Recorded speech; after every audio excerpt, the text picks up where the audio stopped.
crianças! Eu sou a professora Márcia Cristina e estarei aqui hoje com vocês trabalhando o componente curricular de matemática. As aulas hoje serão para o 4º ano e acelera. Antes de iniciarmos, gostaria de lembrar para vocês que vocês podem assistir essas aulas pela TV, pelo celular e elas ainda estarão disponíveis no canal do YouTube. Mas vamos iniciar nossa aula. O conteúdo que iremos trabalhar hoje será relação entre unidade, décimos e centésimos. Mas antes, eu vou colocar uma imagem para vocês que acredito que vocês conhecem muito bem. Vamos observar. Nós temos aqui duas imagens, na verdade, de feira. A primeira, nós temos aí uma banca com várias frutas. A segunda, nós temos vários produtos artesanais. Chapéus, temos aí cestos, temos uma infinidade de produtos que nós encontramos em feiras, em mercados livres, né, e que podemos ter o acesso rapidamente. Mas vamos seguindo e observar alguns produtos que eu retirei lá da feira para que vocês pudessem ver. O primeiro que eu trouxe aqui é um cesto. Esse cesto pode servir para várias coisas na sua casa. E observe o valor desse cesto. Ele custa R$ 5,50. Vamos ver o segundo produto que eu peguei lá da feira. Nós temos aí uma tapioca. Imagina só, depois da gente ir para a feira, fazer as nossas compras, parar numa barraquinha daquela e comer aquela deliciosa tapioca. E olha o valor da tapioca, R$ 3,50. Mas tá uma delícia, né, minha gente? Porque olha só, o queijo aí na borda está dando água na boca. Vamos ver o próximo produto. Nossa, temos aí cachorro quente. E a unidade do cachorro quente lá na barraca da feira custa R$ 3,50. Agora aí um produto que eu acredito que vocês gostam, né? Uma bananinha, tem gente que gosta de comer aquela banana no almoço junto com feijão, é uma delícia. E olha só, a palma da banana custando R$ 3,50. Então, nós estamos observando produtos que a gente pode encontrar facilmente nas feiras, nos supermercados. Vamos seguir. Aí eu pergunto para vocês sabem o que são números decimais? Pensa aí um pouquinho, números decimais? O que serão? Se ainda não consegue descobrir, vocês vão aprender e sair craques hoje daqui. Vamos observar? Números decimais são números formados por uma parte inteira e uma parte decimal, que se apresenta à direita da vírgula, ou seja, temos uma parte inteira e a parte decimal ela está à direita da vírgula. O valor da placa que nós vimos lá da tapioca, que custava R$ 3,50, pode ser representado da seguinte forma. Nós estamos vendo aí o valor R$ 3,50. Vamos observar. O 3 é a nossa parte inteira. O 3 inteiros. E a parte que não é inteira é a parte decimal. Vem a vírgula separando a parte inteira da parte decimal e em seguida a parte decimal. E qual é o significado dessa parte decimal? É o que não está inteiro. É os centavos. Quando a gente está trabalhando com o dinheiro, nós não temos os centavos. Quando nós temos inferior a R$1, que seria o nosso inteiro, nós temos a nossa parte decimal. Então, se eu tiver 99 centavos, então eu tenho a parte decimal, que é menor do que o inteiro. Então, vocês verificam aqui que nós temos o 3, que é o inteiro, a vírgula separando o inteiro da parte decimal. Então, isso significa que nós temos números decimais. Como vocês viram, os valores que nós trouxemos para vocês da tapioca, do cachorro-quente, da banana. Então, vocês viram os números escritos ali com a vírgula, são os números decimais. Aí eu pergunto, em que situações do cotidiano nós vemos os números decimais? No nosso dia a dia, onde é que a gente consegue observar esses números decimais? Lembrou? Vamos ver? Se vocês acertaram alguma dessas alternativas, confere aqui comigo. Olha só, números decimais no cotidiano. Vamos ver onde é que a gente encontra?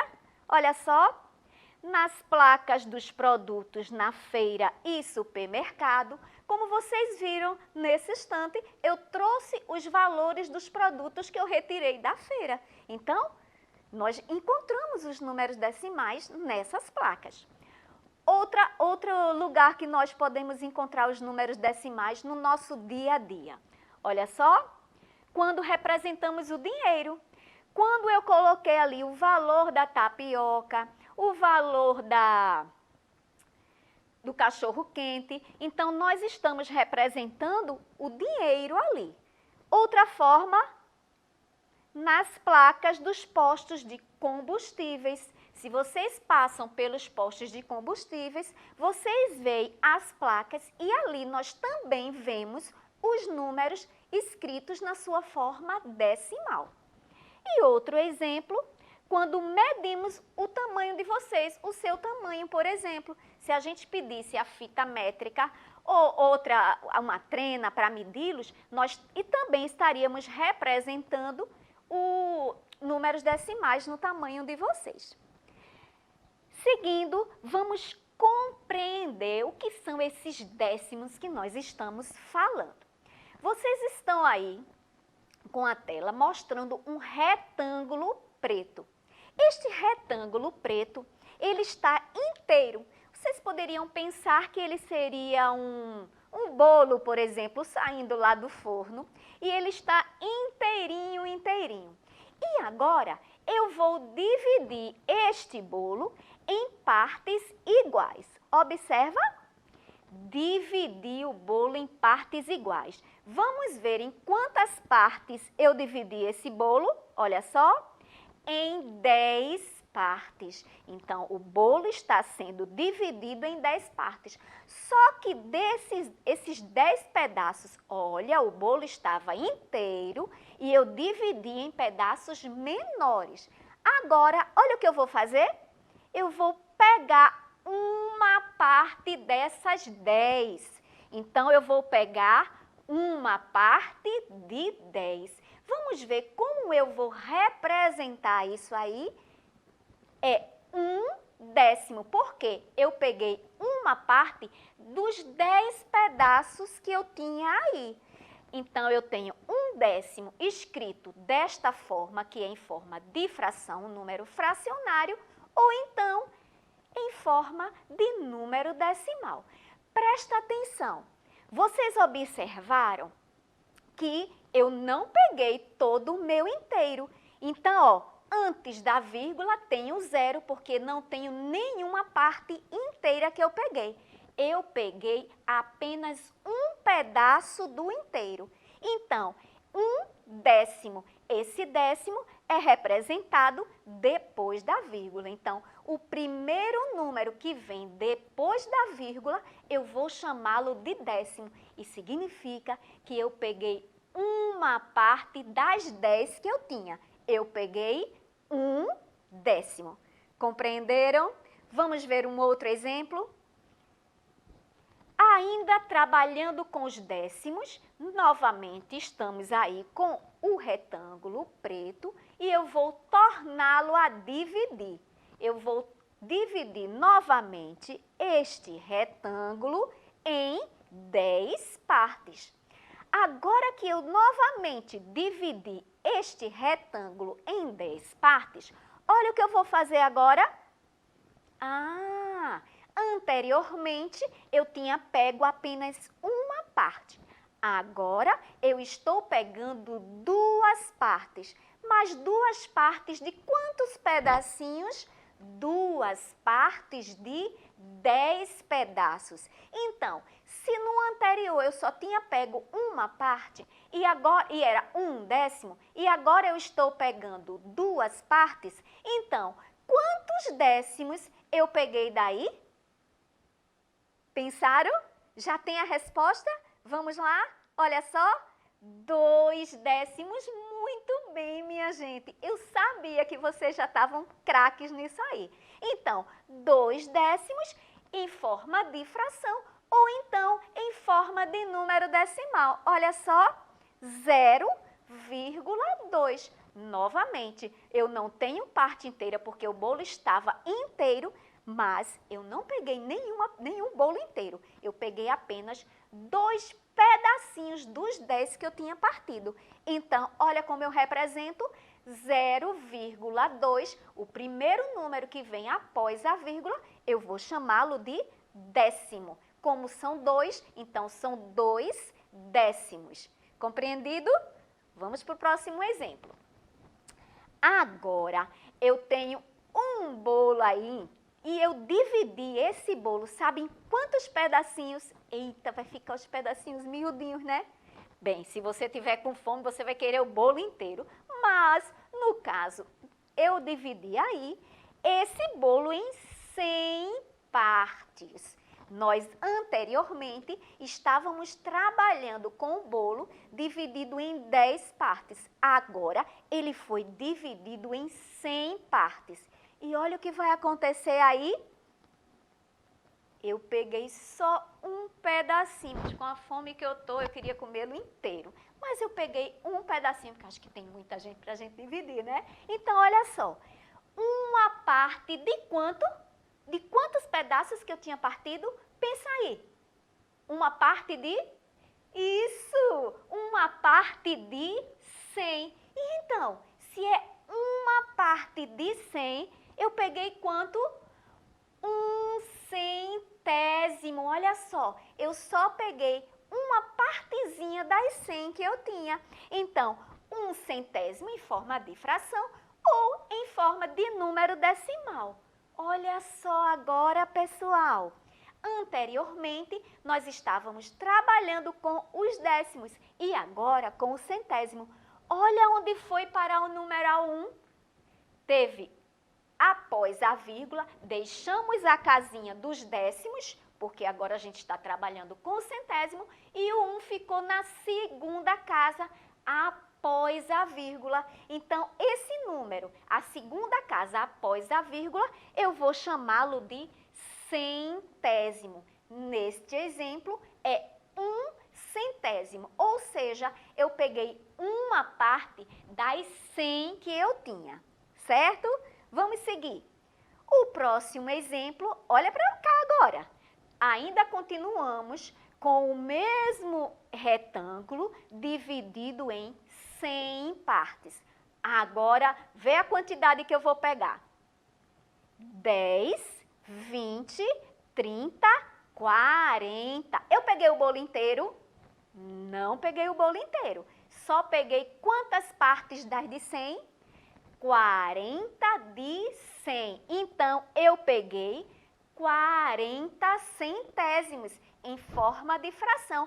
Ou eu posso escrever este mesmo número 0,40. Olha só, 40 centésimos. Ou seja, eu peguei 40 pedacinhos dos 100 que eu tinha no bolo todo.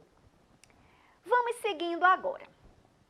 Agora você já sabe que a parte que fica após a vírgula representa uma parte de um número inteiro. Vocês viram com os exemplos que quando a gente pega os pedaços menor do que o inteiro, este número que fica após a vírgula é o número decimal. Aí eu pergunto para vocês, o que você precisa ter para poder comprar na feira? Quando vocês vão à feira, o que a gente precisa levar para pegar a nossa banana na feira, pegar a nossa goiaba, comprar a nossa tapioca?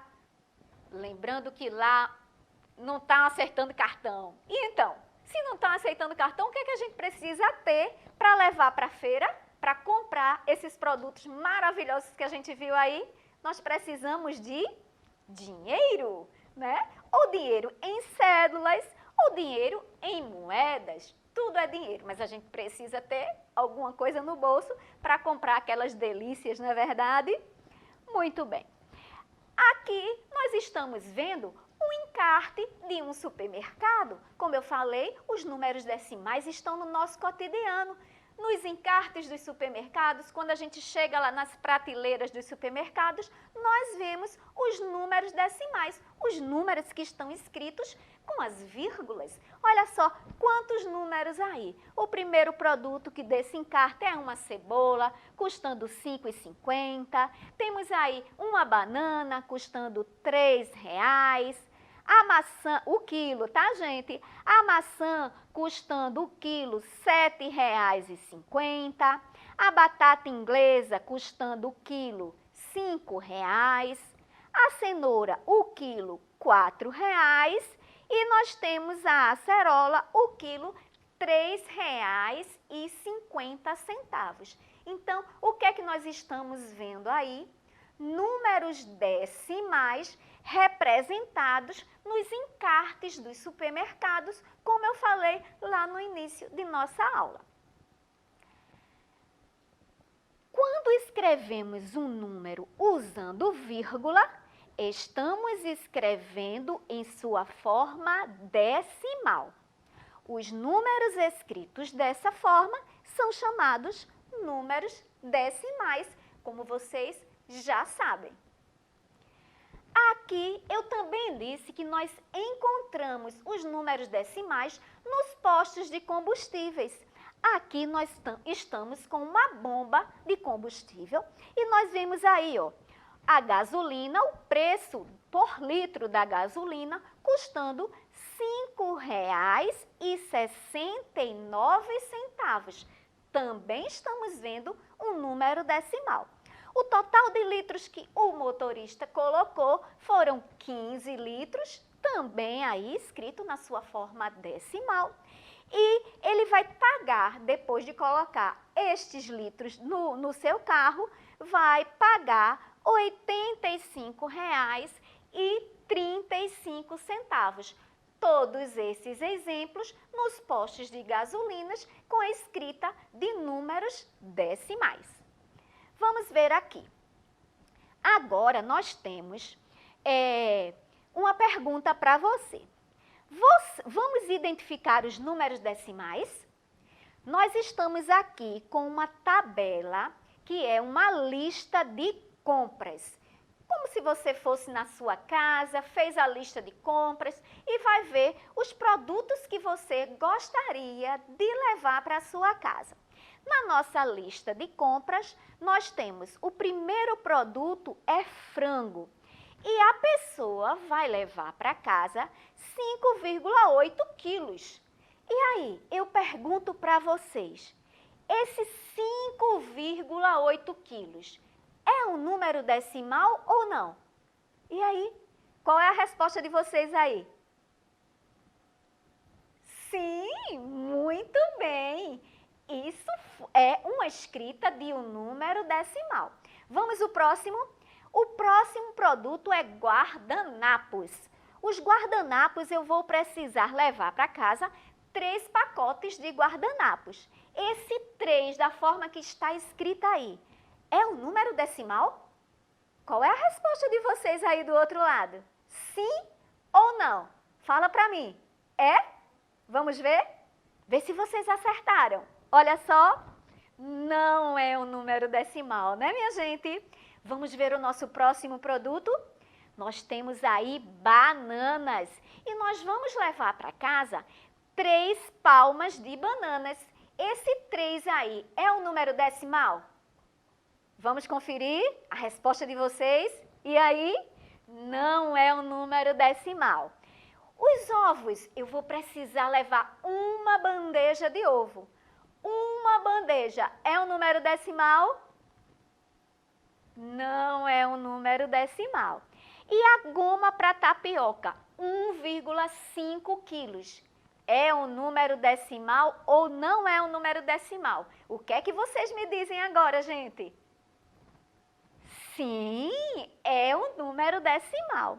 E o nosso último produto da lista são as laranjas. Iremos levar 2 dúzias. Esse numeral 2 é o número decimal? Sim ou não? Digam aí para mim. Vamos conferir a sua resposta? Olha só, não é um número decimal. Parabéns, vocês acertaram tudo. Já sabem identificar os números decimais. Eu não disse para vocês que vocês iriam ficar craques em números decimais? Ótimo! Vamos seguir. Um próximo exemplo. Nós temos aqui. Juca entrou na sala e observou os numerais no quadro. Qual deles não é um número decimal? Olha só. O primeiro temos aí, 2,55. Primeiro número que está na letra A que Juca observou. A letra B tem o numeral 7. A letra C, 5,2. E a letra D, 26,5. Agora, ajuda a Juca aí. Qual é desses numerais que Juca observou no quadro que não é um número decimal? Responda aí para Juca, minha gente. Ele está precisando dessa resposta. E aí, já disseram? Confere aí. Olha só, a letra B, isso mesmo. O 7 é o único que não é aí um número decimal. Vamos ver o próximo. Testando os conhecimentos mais uma vez, olha só. No supermercado, Ana viu o valor da cebola. Qual o número que está representando a parte inteira? Nós temos a cebola, inclusive é uma cebola branca. O quilo da cebola branca está aí representado com R$ 5,50. Observa bem esse número aí, esse valor da cebola. Agora me dá a resposta. Qual o número que está representando a parte inteira? Onde é que está? Observaram? E aí, confere agora a resposta para ver se vocês acertaram novamente. Olha só, isso, o 5. O 5 é a parte inteira, nós temos aí 5 inteiros e os 50 centavos que não é a parte inteira, é a parte decimal. Ótimo! Vamos ver a próxima? Qual das escritas representa o valor da cebola em sua forma decimal? Agora é a escrita, viu, gente? Presta atenção. Como é que eu vou ler isso aí? Temos o mesmo número, ou seja, R$ 5,55. Mas vamos ver se eu for escrever na forma decimal. A primeira alternativa, observa aí, 555 centésimos. Nós aprendemos a leitura dos décimos e centésimos. Será que esse número que está aí, esse valor, é 555 centésimos? Vamos ver a próxima. Vai pensando, tá? A próxima é 5 inteiros e 55 centésimos. Será que nós temos aí 5 inteiros e 55 centésimos? Vamos ver a letra C. 5 inteiros e 55 décimos. Agora é com vocês. Qual é a letra que está escrito corretamente, representando aí a escrita deste número decimal. Qual é a resposta? A, B ou C? Responderam? Vamos conferir? Olha só a resposta. 5 inteiros e 55 centésimos. Muito bem. Observando, o número que está antes da vírgula é a parte inteira, 5. Aí tem vírgula, o primeiro número que vem após a vírgula são os décimos e o segundo número que vem depois da vírgula são os centésimos. É por isso que nesse exemplo eu tenho 5 inteiros e 55 centésimos. Outro exemplo para vocês. Nós estamos aí com uma moeda de 50 centavos. A pergunta é a seguinte: qual a forma correta de representar o valor de 50 centavos?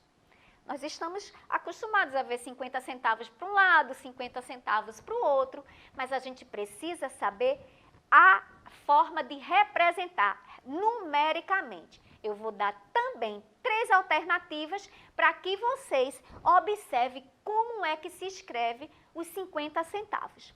Letra A, 50,00, será que é esse? Letra B, 0,50 e a letra C, 5,00. Lembrando para vocês que os 50 centavos, ele é o inteiro, o nosso inteiro é o quê? É o real. Será que 50 centavos é o inteiro ou é menor do que o inteiro?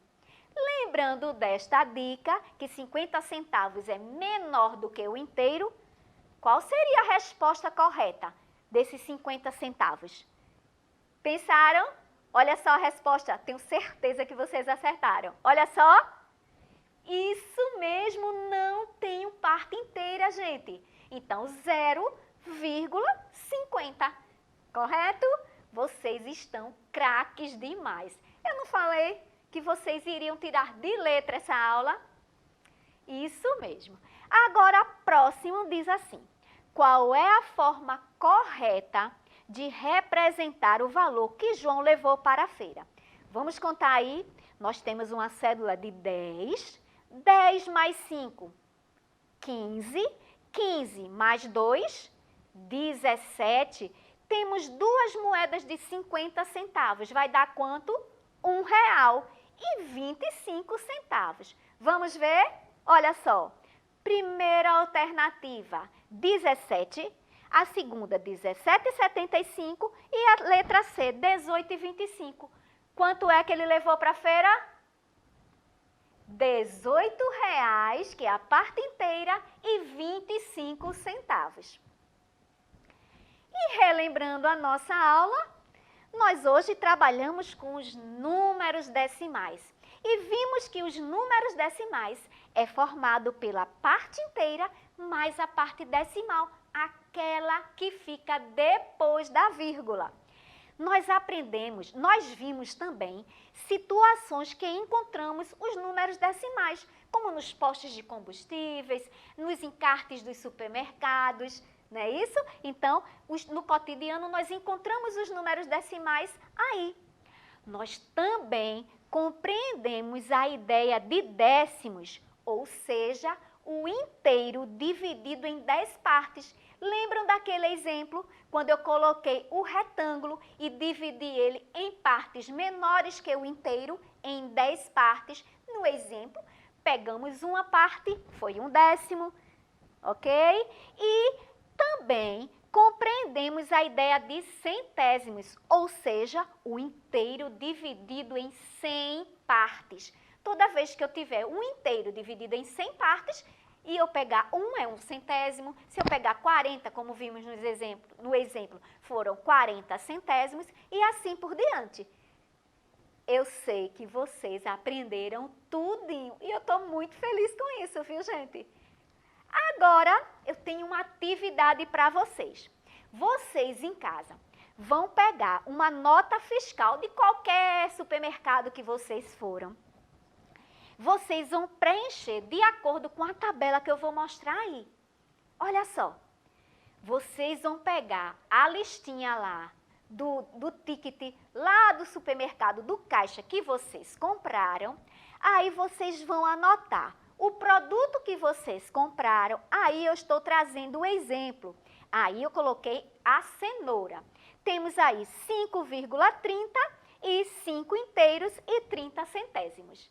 Então, muito obrigada por hoje. Um beijo grande no coração de vocês e até a próxima aula. Espero por vocês!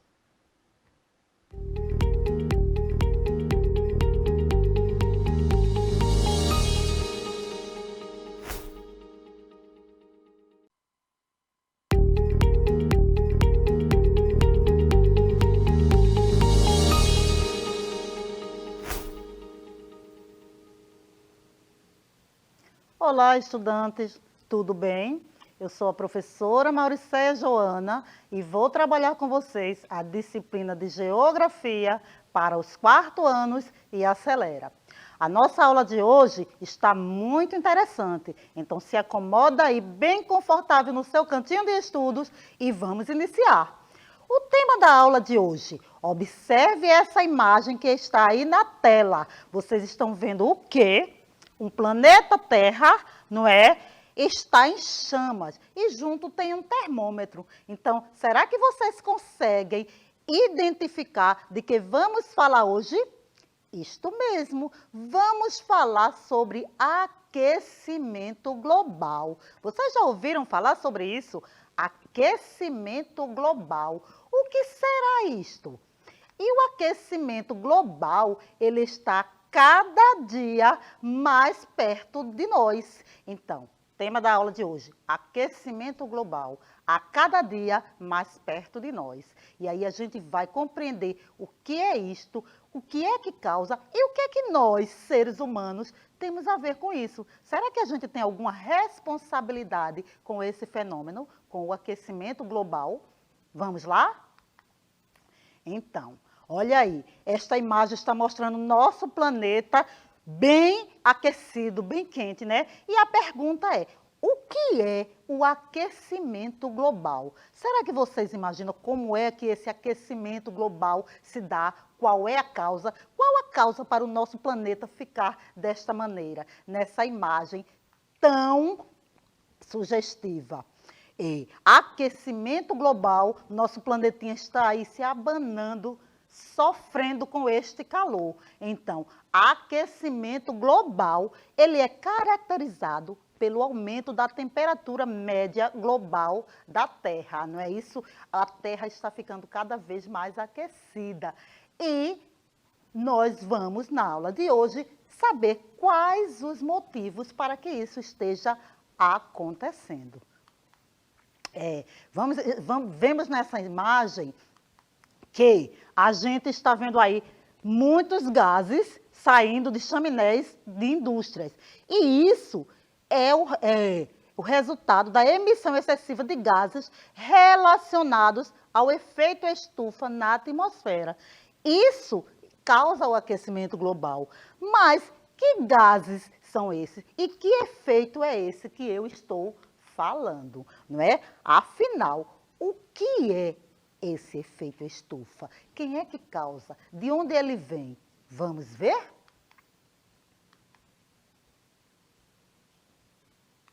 Olha só, efeito estufa corresponde a uma camada de gases que cobre a superfície da Terra.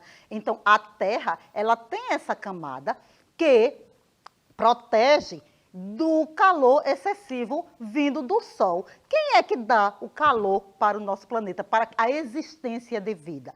É o Sol. Se não houvesse a luz do Sol, se o Sol não influencia nessa temperatura, não existiria vida no planeta Terra. Então, existe uma camada natural que protege, que faz com que este calor não saia, não evapore no espaço. Essa camada é chamada de efeito estufa. Então, o efeito estufa é um fenômeno natural. Ora, se ele é um fenômeno natural, ele é bom para o planeta. Então, onde é que está o problema que está causando o aquecimento? Vamos ver? Para isso, a gente vai primeiro conhecer esses gases que formam a camada, né? Que formam a camada de proteção à Terra e, consequentemente, que causa o efeito estufa. Falando nisso, estufa é uma palavra que nos lembra um local onde se guarda alguma coisa, né? Principalmente onde se planta e se protege lá as condições favoráveis. Então, no planeta Terra é basicamente similar. O efeito estufa é causado por gases que vão proteger e impedir que esse calor evapore. Mas quando é que ele se torna excessivo, demasiado? Vamos ver? Olha aí, nós estamos vendo o nosso planeta, né? Um panorama do nosso planeta Terra. E aí, a gente vai conhecer quais são esses gases que formam essa camada para que tenha esse efeito, para que não evapore, que não saia este calor total e que a gente consiga manter aqui uma temperatura estável para a existência da vida, tá certo? De todos os seres vivos que temos no nosso planeta. Então, que gases são esses? Nós temos o CO2, nós temos o O3 e o N2O e o CH4. Que gases são esses? Você já está aí uma sopa de letrinha, mas será que vocês sabem quem é quem, quais são eles e qual é a importância de cada um para o nosso planeta? Vamos ver? Muito bem. Nós temos aqui, olha, o CO2. O CO2 é o dióxido de carbono. Temos também o CH4, que é o gás metano. O O3, ozônio. E o N2O, que é óxido nitroso. Então, esses gases, junto também com o vapor d'água, eles colaboram, eles contribuem para que exista um efeito de proteção, onde o calor do Sol penetra no nosso planeta Terra e ele não se dissipa totalmente no espaço. Esses gases conseguem formar uma camada que retém este calor, esta temperatura, para que possa acontecer essa vida na Terra, essa biodiversidade, não é isso? As várias espécies que produz aqui dentro do nosso planeta, os seres humanos e outros seres, todos os seres que têm vida. E aí, a gente vê aqui na nossa imagem um planeta Terra sendo aquecido numa vela, né? É uma analogia a esse aquecimento. Então, as atividades humanas contribuem para o aquecimento global. Será, minha gente, que as atividades humanas, elas contribuem para esse aquecimento? Será que nós estamos fazendo alguma coisa que está colaborando para que aumente essa temperatura no nosso planeta? E o que será que estamos fazendo, não é? Porque nós vimos que o efeito estufa, ele tem, o objetivo dele é proteger a nossa Terra, o nosso planeta, para que o calor não se dissipe no espaço. Mas, se a gente tem essa camada, por que é que está acontecendo o aumento de temperatura aqui no planeta? Nós já vimos também que essa camada é formada por alguns gases. Então, o que é que está acontecendo e como os seres humanos estão contribuindo para que essa temperatura aumente, para que exista esse aquecimento, não é? Vamos ver? Ok, a gente está vendo aí, olha só, que estamos vendo nessa imagem um carro abastecendo, né? Um carro abastecendo de combustível. Então, essa é uma das atividades humanas que contribui para o aquecimento global. Contribui para que essa camada ela fique mais espessa e que esse calor ele não se dissipe no espaço, ficando aqui dentro e aumentando as temperaturas da Terra. Então, é a queima de combustíveis fósseis para a geração de energia. Isso é uma atividade humana que contribui para o aquecimento global. E que combustíveis fósseis são esses? São os combustíveis derivados de petróleo, do carvão mineral e do gás natural. Então, a gasolina é um combustível fóssil, é derivado de um combustível fóssil. Por isso, a gente traz aí essa imagem mostrando para vocês que isso é uma atividade humana que está colaborando para o aumento do aquecimento global. Uma outra atividade que também colabora é as atividades industriais e de transporte. Então, o aumento demasiado das atividades industriais e também a questão do aumento da população, que vai fazer com que nós precisamos de mais transporte, que vai queimar combustível, isso também faz com que o aumento da temperatura aconteça e, consequentemente, o aquecimento global. Estamos vendo aí algumas vaquinhas bem bonitinhas, não é? Será que isso também colabora para o aquecimento global? Olha, esses animaizinhos tão inofensivos, em que é que ele iria colaborar para que acontecesse esse aquecimento? A gente pode ver que a atividade humana que influencia é o uso do solo. O uso do solo de formas variadas, na agricultura e na questão de aumento das habitações. Isso faz com que também mude o ecossistema, mude o uso desse solo e vai contribuir. Assim como a agropecuária. A agropecuária, que é a criação de animais, ela também influencia no aquecimento global, principalmente na emissão de gás metano, que o gás metano ele é bem proveniente dos animais, na questão dos arrotos, né, dos elementos naturais do próprio animal, e traz esse gás metano para a atmosfera. Então, isso é uma influência das atividades humanas. O aumento da criação de animais também influencia nesse sentido. E aí a gente está vendo, não é, uma imagem de uma floresta, uma mata devastada, né? A gente está vendo que houve um corte das árvores, um desmatamento. E isso influencia, sim, também influencia no aquecimento global. O desmatamento das florestas, ele também vai ter a sua influência nesse aumento de temperatura. E aí, o que é que a gente vê? O desmatamento, como eu já disse a vocês, ele colabora, e o descarte inadequado de resíduos sólidos. Ora, esse descarte inadequado é causado pelo quê? O aumento de consumo. Muitas vezes as pessoas descartam materiais sem perceber qual é o impacto que isto vai causar no nosso planeta, no nosso meio ambiente. Isto também colabora para a expansão do gás metano, porque o gás metano ele é produzido através da decomposição desses resíduos. E em grandes excessos, ele vai causar um desequilíbrio na natureza. Então, muitas vezes ele precisa ser queimado. E quando ele é queimado, ele é transformado, ele produz o CO2. E o CO2 é um dos gases que a gente viu que faz parte lá da camada que causa o efeito estufa.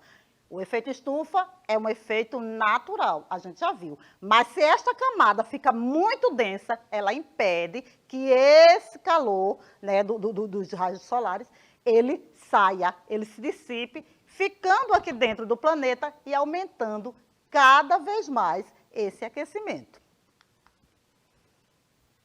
E aí, a gente vê o seguinte, falamos bastante o que é que causa, o que é que está causando o aquecimento global, mas e quais são as consequências para os seres humanos? Quais são as consequências para os seres vivos?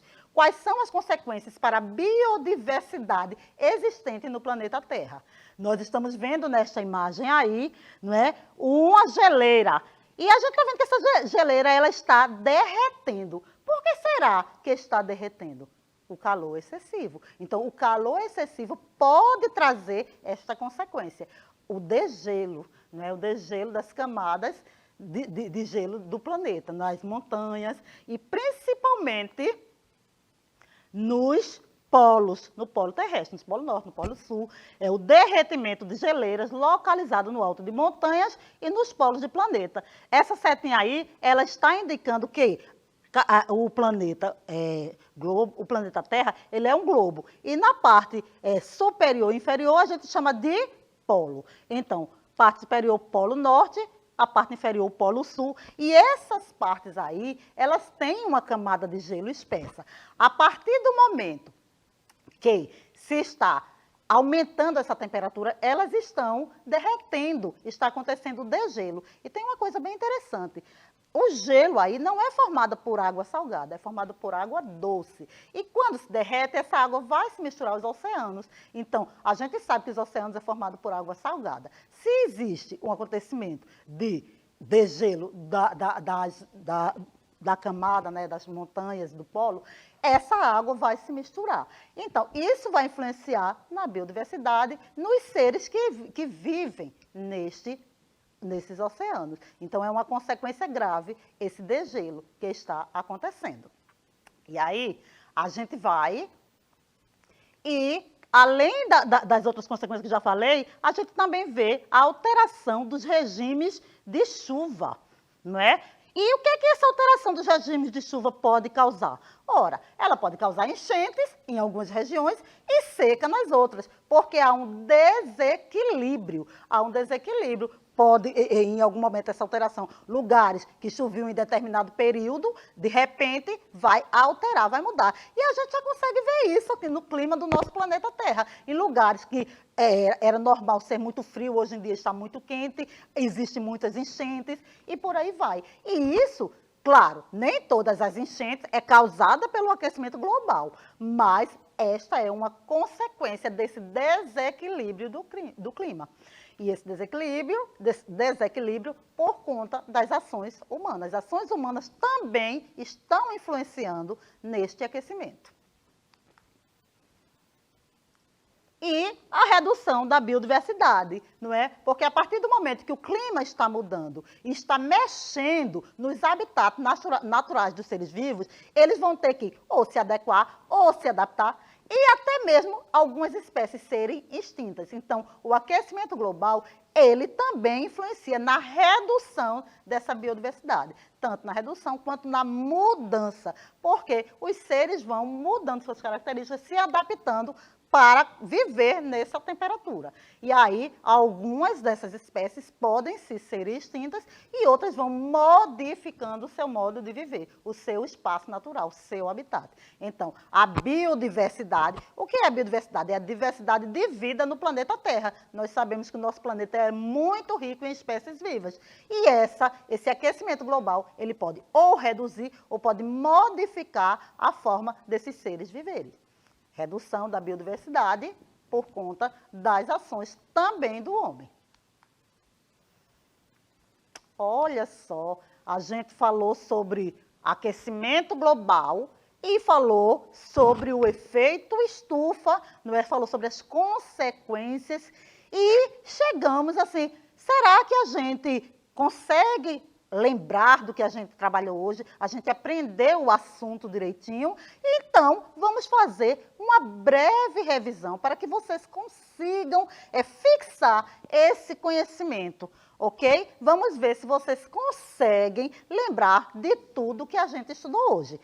Iniciando pelo tema de nossa aula, que é o aquecimento global, a cada dia mais perto de nós. A gente viu que as ações humanas, ela influencia diretamente nesse fenômeno. E aí, o que é que a gente pode fazer para mudar isso? Eu falei sobre a questão das mudanças de hábitos, né? Quando a gente, no consumo excessivo que causa um acúmulo maior de resíduos sólidos e que isso também influencia. Então, assim, diversas coisas no nosso dia a dia que a gente pode mudar e fazer com que reduza essa consequência para os seres vivos, para a vida na Terra. Então, esse aquecimento global está chegando cada dia perto de nós, porque a gente está sentindo esse desequilíbrio no clima. E a gente pode modificar? Sim, com algumas atitudes a gente pode influenciar. Por quê? Lembrando que existem coisas que também são fenômenos naturais, mas outras, o homem está contribuindo para que aumente esse aquecimento. Então, veja só, a gente viu o que é o aquecimento global? É um aumento na temperatura da superfície terrestre.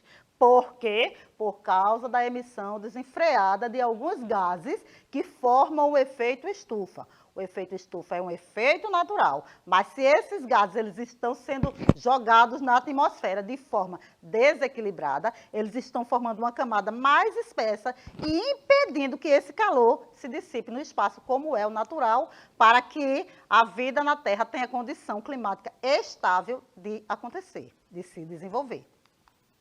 E, como eu já disse, o aquecimento global tem a causa pelas queimadas em matas e florestas, as indústrias, as fábricas e motores a gasolina e diesel, que emitem vários gases, dentre eles o CO2, o dióxido de carbono.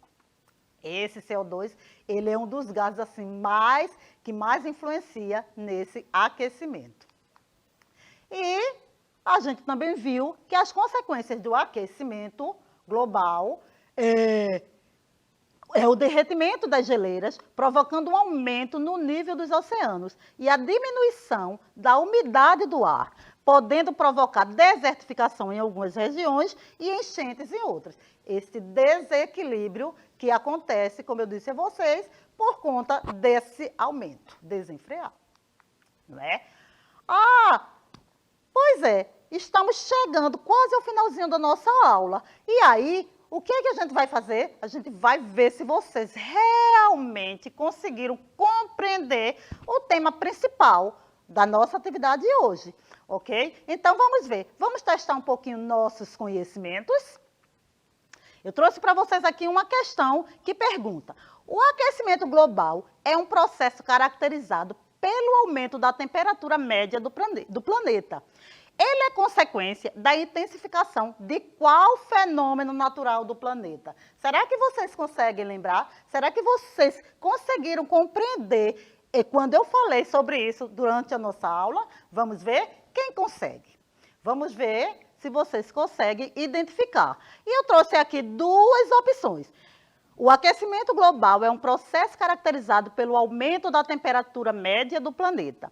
Ele é consequência da intensificação de qual fenômeno natural do planeta? É da destruição da camada de ozônio ou é do efeito estufa? Eu falei da camada de ozônio? Não, eu falei do efeito estufa. Eu disse que se essa camada de gases que causam o efeito estufa se intensifica, se ela fica muito espessa, isso aumenta a temperatura na Terra, aumenta este calor. Então, a gente pode entender que a resposta correta é o efeito estufa. O aquecimento global é consequência da intensificação do efeito estufa, dessa camada espessa que causa o efeito estufa, não é? Muito bem, eu tenho certeza que aí vocês também responderam corretamente. Tenho certeza que vocês compreenderam bem esta explicação que foi dada durante a aula. E agora eu vou lançar para vocês uma outra pergunta. Vamos ver se vocês estão realmente ligadinhos na aula. Vamos ver se vocês conseguem responder correto. E a pergunta agora é a seguinte: marque a alternativa que não apresenta a consequência do aquecimento global. Olha só, eu não estou perguntando aqui apresenta consequência, e sim a que não apresenta. Qual será essa alternativa que não fala, que não é causado pelo aquecimento? Vamos ver se vocês conseguem compreender e responder direitinho. Olha só, então nós temos aqui 4 alternativas, né? A primeira, derretimento das geleiras, queimadas das áreas de matas, desertificação e aumento do nível do mar. Qual dessas alternativas ela não apresenta consequência do aquecimento global? Qual delas não está formada pelo aquecimento? E vocês observem, gente, uma coisa interessante. A palavra consequência, tá vendo aquele 2 pontinhos ali em cima do U? Ele não tem, aquele ali chama-se trema e ele não tem. Então, a professora Mauricéia colocou aquela palavra, mas ela não tem esse sinal, tá certo? Só o sinal, o circunflexo, consequência. Vamos corrigir aí esta palavrinha, tá certo? E a professora, como todo mundo, é humana e às vezes comete alguns deslizes, ok? Então vamos lá, mas vamos voltar aqui para a nossa aula.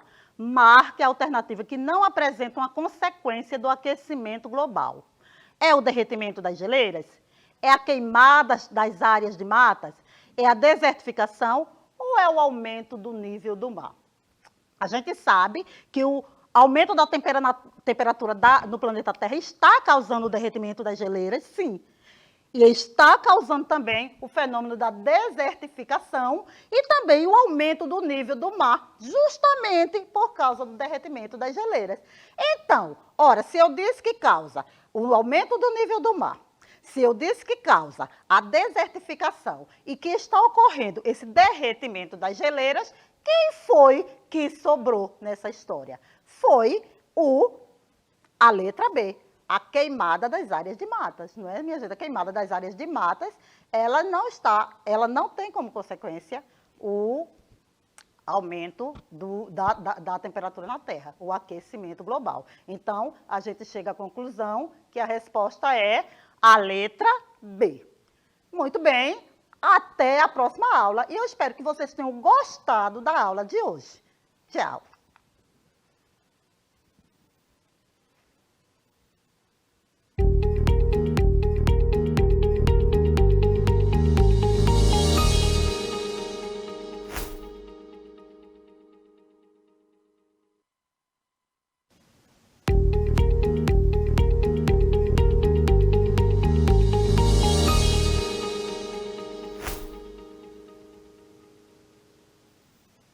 Oi, pessoal! Como vocês estão? Tudo tranquilo? Pois é, hoje nós vamos ter a nossa aula de História com a professora Sandra Duarte. Sejam bem-vindos à nossa aula. Hoje nós vamos falar um pouquinho sobre a ocupação holandesa e os percursos da urbanização do Recife. É muita palavra, né? Mas não tem complicação não. Nós vamos falar da importância dessa ocupação aqui e que mudanças esses holandeses trouxeram para a nossa cidade e para o nosso lugar. A gente vai começar a nossa viagem pela história hoje trabalhando um pouquinho sobre Pernambuco antigamente. Como é que era essa questão de Pernambuco e o açúcar, para começar o nosso debate de hoje. Então, pelo que nós podemos observar aqui nesse mapa, nós temos as capitanias hereditárias, né? Foi uma criação do pessoal lá de Portugal, justamente para dirigir melhor o Brasil, organizar melhor o nosso país, que no caso pertencia aos portugueses, né? Eles invadiram aqui o Brasil e tomaram posse dessa terra como sendo deles. A gente pode destacar aqui, de rosinha aqui embaixo, a capitania de Pernambuco, que chamava-se Paranambuca, era um nome que era dado. E uma característica dessa capitania de Paranambuca é que ela foi uma das mais lucrativas. E, assim, junto com outra capitania, justamente por causa do solo, por causa do nosso clima, que favoreceu a trazida desse açúcar, da cana-de-açúcar, para cá, para ser cultivado aqui. E durante muitos anos, o açúcar foi considerado e chamado o ouro branco, porque era um produto muito caro e muito valioso naquela época, né? Então, ele era extremamente procurado pelo mundo todo, principalmente a Europa, que era o centro de todas as atividades mais importantes, pode-se dizer assim, do mundo antigo, do mundo daquela época. Aí nós continuamos na nossa viagem falando sobre 3 países. Eu coloquei aqui os mapas desses países. Primeiro, aqui de amarelo, Portugal. Depois, nós temos os chamados Países Baixos. E ali azul, nós temos a Holanda. E do outro lado nós temos o nosso grande e lindo Brasil. Né? Todos eles são lindos, todos esses países. Que ligação poderia existir entre esses três países?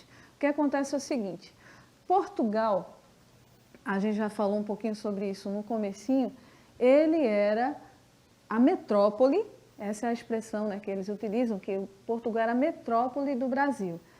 Era como se fosse dono do nosso país, né? Porque eles chegaram aqui em 1500 e tomaram posse em nome do rei de Portugal.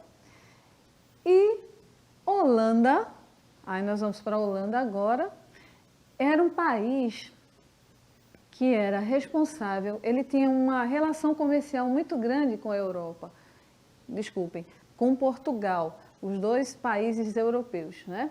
Então, essa relação deles era totalmente comercial. A Holanda era um país que tratava das relações de transporte e mercadorias com Portugal. Eram eles, os holandeses, que resolviam essas questões naquela época. E o que acontece? Em relação à cana-de-açúcar, que era produzida, aí vem o terceiro país, que é o Brasil, né? Em relação ao Brasil, essa cana-de-açúcar era totalmente produzida aqui no Brasil, levada para a Holanda, que era responsável pelo transporte, o refino e toda a manutenção dessa cana-de-açúcar. E transportar e transformar essa cana-de-açúcar no ouro branco, ou açúcar, que era largamente utilizado, como a gente já falou antes. E eles revendiam para Portugal. Então, essa era a relação que existia entre os três países. Para Portugal e Holanda, era altamente lucrativo, principalmente para os holandeses. Eles ganhavam muito dinheiro, realmente, com esse comércio do açúcar com os portugueses, no caso. Aí a gente segue a nossa viagem. Vocês já brincaram de uma coisa chamada causa e consequência? Pois é, nós vamos ver algumas causas e consequências que aconteceram durante a história do Brasil, nesse período do Brasil chamado Brasil Colônia, quando o Brasil pertencia a Portugal. Então vamos ver agora algumas causas. O que foi que aconteceu? No final da década de 1570, faleceu o rei de Portugal, Dom Henrique, que não possuía descendentes. Isso era um problema muito sério naquela época, porque a gente sabe que o reinado passava de pai para filho. Então, se um rei não deixasse descendentes, era imediatamente procurado um rei ali nos países vizinhos. Então, entre eles, era escolhido, eles podiam até causar guerras e coisas assim terríveis entre eles. Imediatamente, eles procuravam um substituto, já que esse rei não tinha descendentes vivos, né? Então, o que aconteceu mais? Assumiu o seu lugar o rei da Espanha, chamado Filipe II. Essa união, isso causou a união entre Portugal e Espanha. E, gente, essa união foi chamada de União Ibérica. Ela não foi muito bem recebida pelos holandeses, não. A gente vai ver isso daqui a pouquinho, tá? Filipe II, ele não era uma pessoa tão simpática aos olhos dos holandeses, não.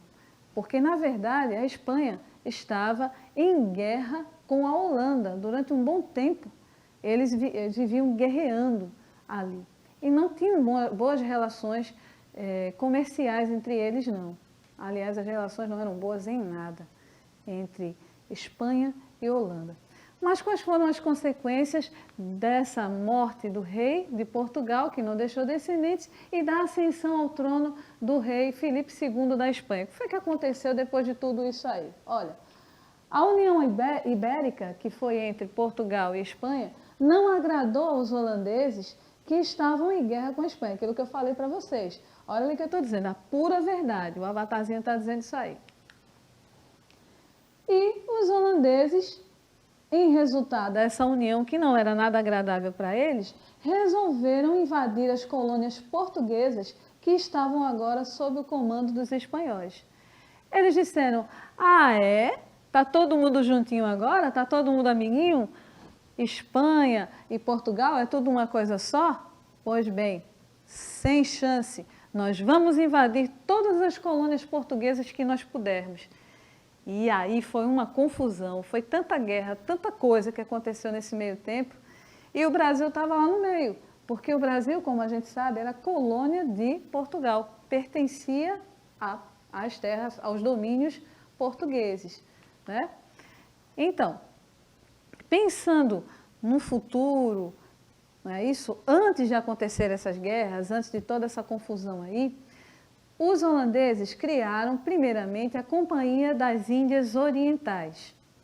Era uma companhia que era responsável por administrar todos os negócios holandeses fora da Holanda, no caso, a Companhia das Índias Orientais lidava diretamente com as colônias do Oriente. Isso eles já tinham aplicado há algum tempo atrás e viram que a coisa foi boa, que fez um sucesso muito grande. Os negócios prosperaram para os holandeses nesse período.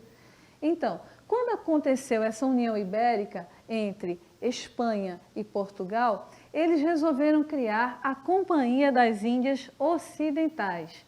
Eu coloquei a imagem, essa foto, porque ela mostra bastante. Todo o comércio era feito através dos oceanos, né? Então, a questão do transporte de mercadorias, como não existiam aviões, esses meios de transporte que nós temos hoje, os navios e as caravelas, né, chamadas principalmente caravelas, eram de essencial importância nesse período. Então, a Companhia das Índias Ocidentais, ela deveria ser responsável por todas as colônias, pelo comércio de todas as colônias aqui no Ocidente. Será que isso deu certo? Bom, durante um bom tempo a Companhia das Índias Ocidentais prosperou. E isso a gente pode pesquisar em vários livros e materiais. Foi muito bom e ajudou bastante o Brasil. Ela foi de essencial importância também para os holandeses nesse período aqui no Brasil. Aí o que aconteceu? A gente agora vai entrar no momento... Lembra que eu falei que os holandeses resolveram invadir as colônias portuguesas daquela época? Então vamos conhecer agora as invasões holandesas ao Brasil. Quando foi que aconteceram? A primeira invasão holandesa foi em Salvador, na Bahia. Nessa época, Salvador era a capital do Brasil em 1624. Então, a coisa foi grande. Eles vieram completamente armados, trouxeram 26 navios e 500 canhões. Mesmo assim, essa invasão à Bahia não deu muito certo, não. Ela durou apenas um ano. Então, durante um ano, a Bahia foi considerada holandesa, parte da Holanda. Mas, em 1630, chegaram a Olinda e Recife. A coisa foi tão grande que passou do Sergipe até o Maranhão, os domínios holandeses. Se estenderam durante todo esse espaço aí do Brasil, do Nordeste brasileiro. Gente, se eles dominassem, eles dominando a questão do litoral, como a gente viu há pouco, eles dominavam muita coisa, era muito importante, porque aí eles dominavam também os transportes, a questão dos transportes. Como a gente viu, os navios eram essenciais nesse processo da cana-de-açúcar na época, que era o maior tesouro do Brasil, o chamado ouro branco. Então, os holandeses, a Companhia das Índias Ocidentais, convidou para governar o nosso país, na época, Pernambuco, né? Pernambuco agora era completamente holandês. Eles convidaram o Conde Maurício de Nassau. Na verdade, essa figura aí, né? O Conde Maurício de Nassau, ele era alemão, ele não era holandês, né? Mas foi convidado especialmente para tomar conta aqui das terras, das recentes terras holandesas. E Recife fazia parte desse processo. Então, O Conde Maurício de Nassau chegou ao Recife em 1637 e governou até 1644.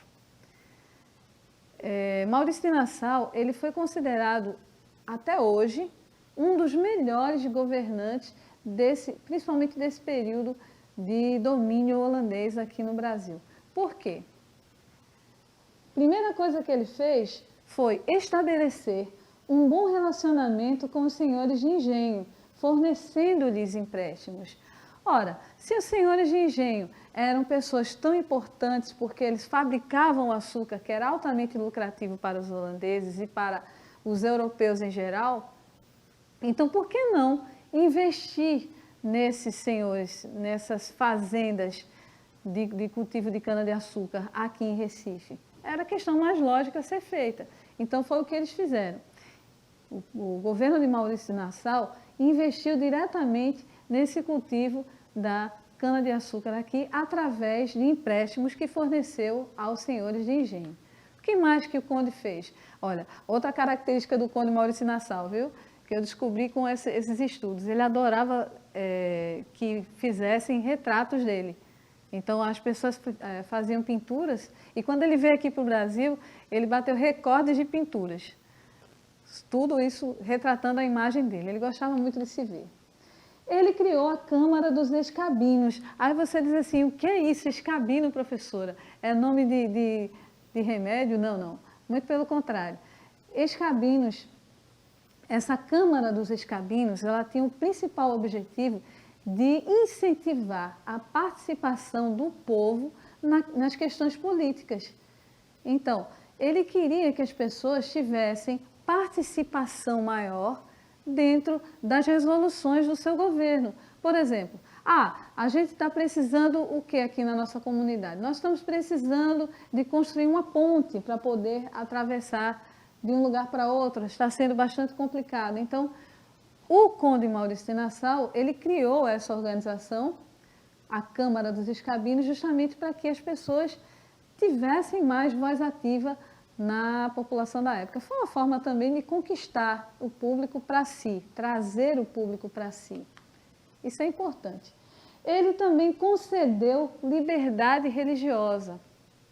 Então, naquela época, até antes de Maurício de Nassau, as pessoas não poderiam exercer a sua liberdade de religião.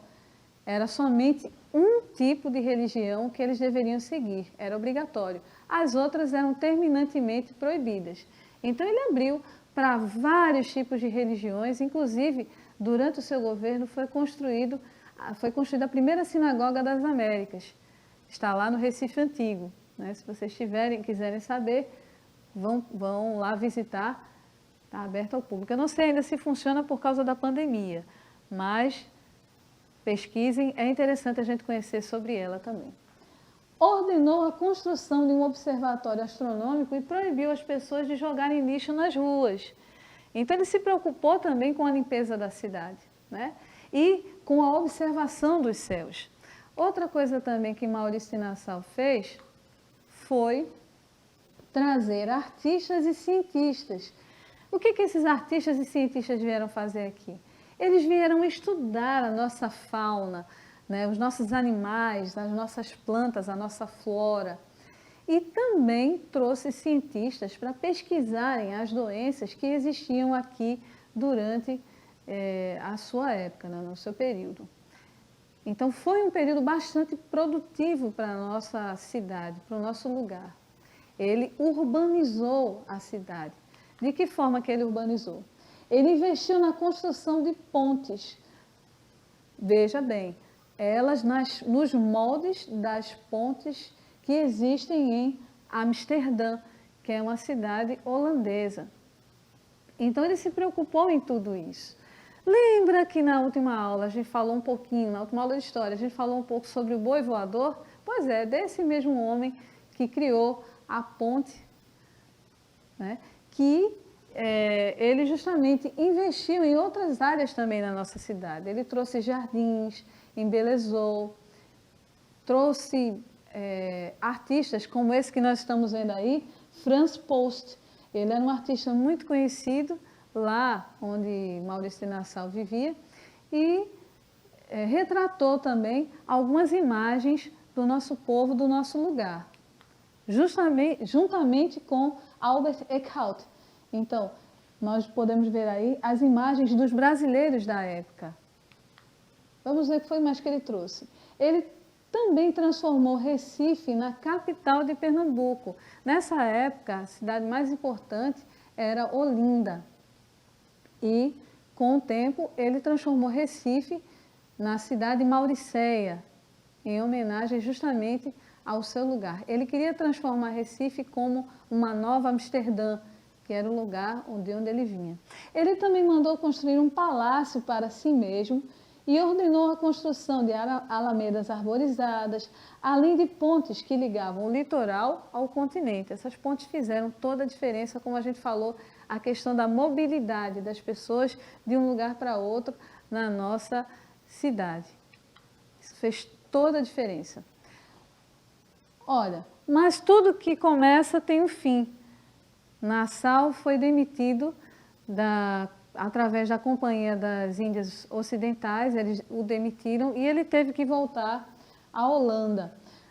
Interessante sobre Maurício de Nassau é que ele era um militar. Antes dele vir ao Brasil, antes dele ser político, de se tornar político, ele era militar. E voltando para a sua terra natal, ele voltou também a exercer as funções de militar. Inclusive batalhou em algumas guerras aí.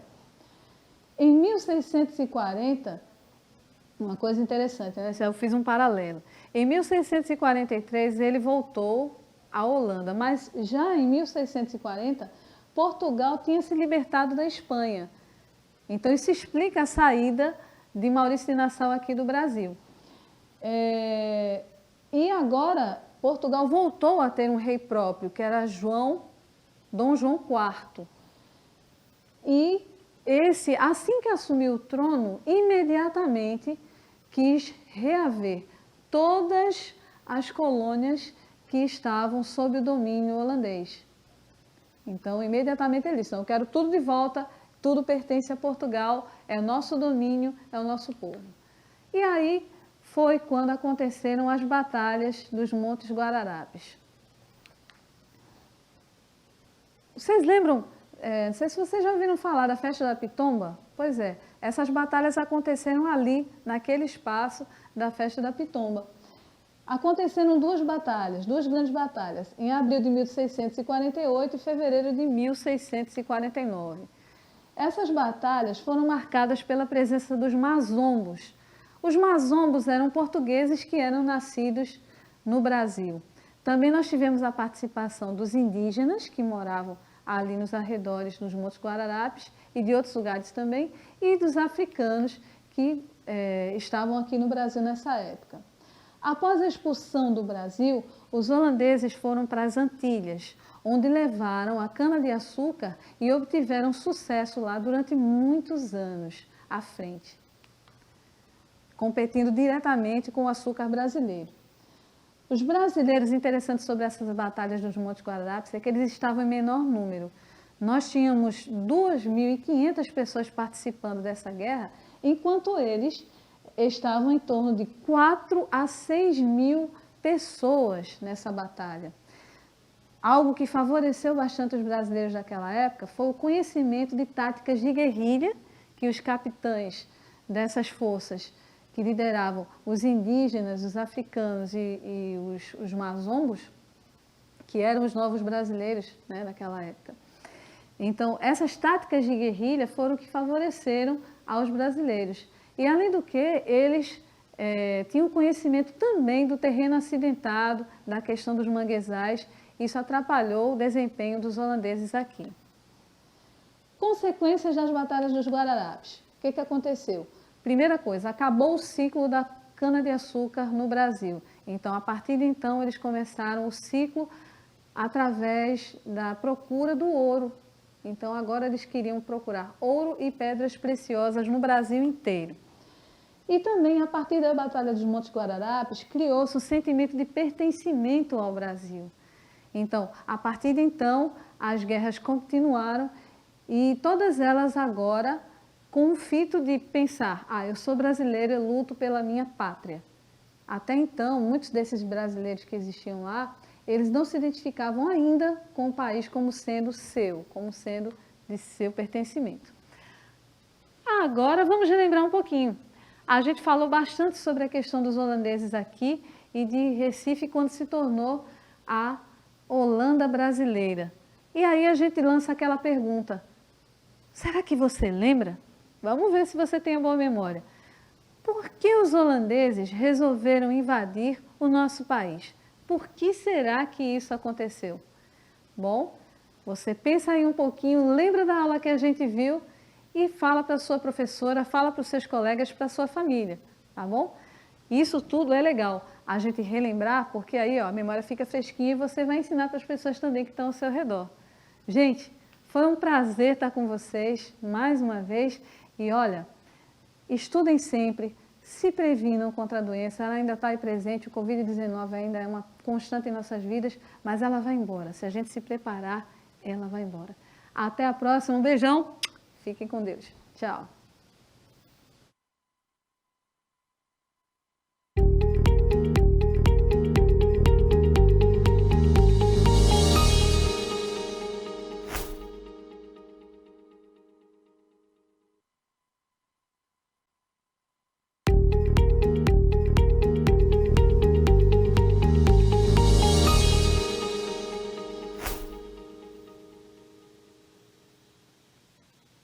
Olá, crianças! Eu sou a professora Márcia Cristina e chegou a hora do nosso momento lúdico. Eu estou aqui hoje com a professora Mauricéia. Olá, crianças, tudo bem? Então, vamos aqui trabalhar um momento lúdico com vocês, bem divertido e bem legal. É bem interessante vocês observarem, né, que apesar de estarmos aqui sem máscara, mas o momento que nós estamos vivendo de pandemia não permite que a gente fique próxima. Então, estamos mantendo essa distância para que tanto eu quanto a professora Márcia fiquemos seguros nesse momento. E o que nós iremos trabalhar hoje com vocês é um jogo bem divertido, que eu tenho certeza que vocês já conhecem. É o jogo da velha. A professora Márcia, ela vai mostrar para vocês como fazer esse jogo de uma maneira diferente da que vocês conhecem habitualmente. Vamos lá, professora Márcia? Vamos sim, Mauricéia. Então, vocês estão acostumados a jogar o jogo da velha com o xizinho, né? E também com o círculo. E hoje a gente vai mostrar uma outra alternativa que vocês podem usar, coisas que vocês encontram com facilidade no cotidiano e montarmos o jogo da velha. Então, vamos lá? Bem fácil, vocês não vão precisar, porque a gente percebe que muitos de vocês pegam um caderno para fazer o jogo da velha e não é preciso riscar o caderno. Vocês podem utilizar material reciclável. Então, vamos lá, olha como é simples. Aqui eu trouxe para vocês, já prontinho, peguei um papelão e cortei em forma quadrada, lembrando que o quadrado ele tem os 4 lados iguais.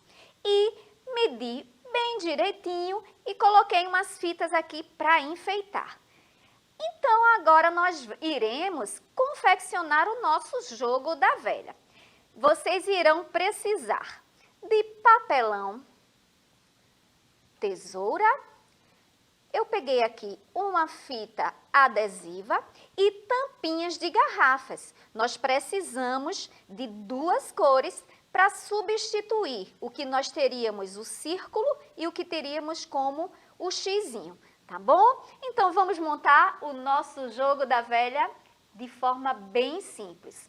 Olha bem, então, deixa eu colocar aqui para o meio, para o centro. Então, mais uma vez, eu peguei uma caixa normal que nós encontramos em supermercados, né? Às vezes está lá jogado, ou até na nossa casa mesmo, às vezes uma caixa de sapato. Então, eu peguei essa caixa e cortei de forma quadrada e vocês podem medir com a régua.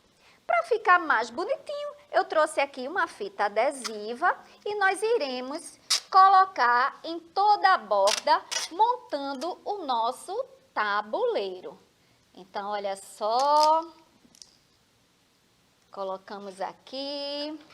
Usem uma tesoura sem ponta, eu estou com essa aqui, mas vocês provavelmente devem ter uma em casa. Lembrando, né, professora Márcia, que devemos ter cuidado ao manusear a tesoura, principalmente se ela é importante que seja uma tesoura sem ponta e estar sempre próximo a um adulto quando estiver usando tesoura. Eu sei que vocês são estudantes do 4º ano que já têm uma certa autonomia, mas é importante estar sempre supervisionado para não acontecer nenhum acidente. Não é verdade, professora? Muito bem lembrado, professora Mauricéia. Isso é muito importante. A nossa segurança é tudo, né?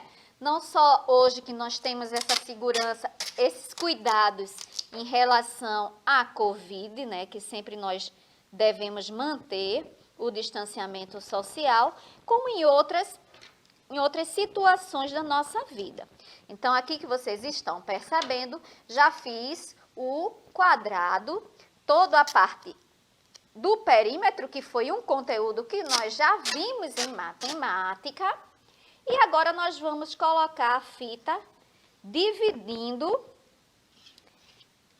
a parte do meio, a parte central do nosso tabuleiro, né? Porque o jogo da velha é um jogo de tabuleiro. Então, olha como é simples, minha gente. Vocês podem confeccionar em casa e não precisa, como eu avisei no início, não precisa ficar riscando caderno, né? Que eu vejo que alguns de vocês gostam de brincar, mas utilizam o caderno. E aqui é uma forma bem simples. Esse tabuleiro pode ser também uma outra sugestão, é com figuras geométricas. Vocês podem fazer, em vez das tampinhas, fazer formas geométricas, triângulos, retângulos e fazer até uma dificuldadezinha maior nas regras. Então, olha só, montamos o nosso tabuleiro, onde nós temos 9 quadradinhos aqui, né? E agora, gente, para ver como vai ser jogado, eu vou novamente convidar a professora Mauricéia, porque, claro, né, que a gente não ia deixar de jogar aqui na disputa, porque eu quero ganhar. E você, Mauricéia? Com certeza. E é importante, gente, lembrar que as regras do jogo da velha é bem facilzinho. Todo mundo já deve conhecer. Vocês já devem ter jogado aí o jogo da velha. A gente sabe que nós precisamos, como nós vamos utilizar as tampinhas, né, coloridas, cada um de uma cor, e cada participante vai jogar com uma cor, né? Então, precisamos formar uma linha, seja horizontal, vertical ou diagonal. Quem conseguir manter esta linha com uma cor só é o vencedor do jogo. Não é isso, professora Márcia? Pois é, uma regra muito simples e que vocês conhecem, né? Só que eu quero que vocês torçam por mim, viu, minha gente? Porque Mauricéia é craque nisso, mas eu quero ganhar, por favor. E em casa vocês chamam a mamãe, chamam o papai, chamam a família aí e vamos jogar e torcer pela gente, porque a professora disse que quer ganhar, mas eu vou ganhar, com certeza. Ai, vamos lá, professora? vamos Quem embora. começa, você que escolhe que cor. Eu quero a vermelha. Então, eu vou ficar com a preta, que eu tenho certeza que vai dar muito mais sorte. Vamos lá, você começa? Eu começo. Vamos lá? Eu vou começar, né? Porque a gente não precisa nem tirar para ímpar, a gente tá aqui, ó, numa boa. Então, eu já escolhi que vou começar, porque eu quero ganhar, né, gente? Vamos lá? Pois é, eu vou colocar logo aqui nesse primeiro quadrinho. Vamos lá, Mauricéia. Então, você jogou aí e eu vou jogar aqui. Pois é, eu vou ficar aqui. Olha, vocês lembram da regra? Se ela fizer a coluna diagonal, ela ganha. E eu não vou permitir, por isso, vou fechar aqui, professora. Deixa eu pensar, né, gente? Opa, deixa eu vir pra cá, porque ela tá me querendo dar uma desperta pro meu lado, mas... Eita, professora, você realmente gosta das diagonais, mas eu vou fechar aqui a sua casinha, a sua vontade de ganhar. É, né? Só vontade, vamos lá. E, gente, o negócio tá ficando mais difícil aqui pro meu lado. Mas vamos lá. Gente, vocês perceberam o que aconteceu? Eita! Eu estou aqui, olha só, fechando a minha linha na horizontal. Então, o que foi que eu disse a vocês sobre as regras? Fechou uma linha é vencedor. Então, esta partida, professora Márcia, infelizmente, quem ganhou foi eu. Poxa vida, olha para isso, gente. Tá vendo? Não prestei atenção, é o que dá. Bem, vai ficar no 1-0, porque infelizmente o nosso tempo aqui é curto e não vai dar para a gente jogar uma próxima partida. Mas em casa vocês têm todo o tempo do mundo, então vocês podem usar e abusar do jogo da velha, lembrando que não só usando tampinhas, mas vocês podem dificultar, fazendo figuras geométricas que vocês já conhecem, para brincar de forma divertida e aprendendo, tá bom? Então, nós vamos nos despedir, né? Eu, professora Márcia, é muito legal esse momento, que é um momento aqui de descontração e é sempre bom estar com vocês, não é, Mauricéia? Com certeza. Gente, eu espero que vocês tenham gostado, tenham se divertido, igual a mim e a professora Márcia. Então, até o nosso próximo momento lúdico. Tchauzinho, um cheiro no coração de vocês.